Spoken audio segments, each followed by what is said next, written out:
আসসালামু আলাইকুম সুপ্রিয় শিক্ষার্থী, আমরা আজকে তোমাদের জন্য নিয়ে এসেছি জটিল যৌগের সংকরায়ন নির্ণয়।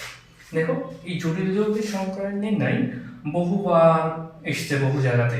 তো আমরা একটা কোশ্চেন নিয়েছি, এই কোশ্চেন দিয়ে তোমাদের বোঝাই দিতে পারবো। আমরা সাধারণ যেগুলো আমাদের সংকরায়ন সেগুলো আমরা পারি, কিন্তু জটিল যৌগগুলোতে আমাদের সমস্যা হয়।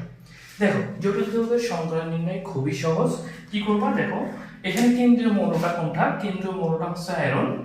তো কেন্দ্রীয় মৌলের সংকরায়ন নির্ণয় করতে হবে। তো কেন্দ্রীয় মৌলের সংকরায়ন নির্ণয় আমাদের জটিল যৌগের ক্ষেত্রে সিস্টেম হচ্ছে তার সন্নিবেশ সংখ্যা দেখতে হবে।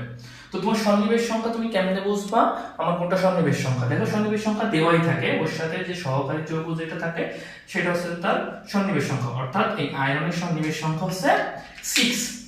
তো সন্নিবেশ সংখ্যা যদি 6 হয় তাহলে আমাদের হচ্ছে এটার সন্নিবেশ সংখ্যা নির্দেশ করে কি? হাইব্রিড সংখ্যা। তো হাইব্রিড সংখ্যা যদি 6 হয়, হাইব্রিড সংখ্যা যদি 6 হয় তাহলে আমাদের কোন সংখ্যা নির্দেশ করবে? যে D2sp3। তাহলে কত হলো? 3 4 2 6। ঠিক আছে, সন্নিবেশ সংখ্যা সংকরায়ন নির্দেশ করবে। তো সেই হিসাবে আমাদের কমন যেগুলো আসে সব সময়, যেমন ক্রোমিয়াম, ম্যাঙ্গানিজ, আয়রন, কোবাল্ট এবং প্লাটিনিয়ামের সন্নিবেশ সংখ্যা হচ্ছে 6, নিকেল, কপার, জিঙ্কের 4, সিলভারের 2। এটা তোমরা একটু মনে রাখতে পারো, তাহলে তোমাদের জন্য এই সংকরায়নটা, জটিল যৌগের যে সংকরায়ন আছে সেটা তোমাদের ক্লিয়ার হয়ে যাবে। তো ধন্যবাদ। নেক্সট কোনো আবার এমন একটা ট্রিকি ভিডিওতে দেখা হবে।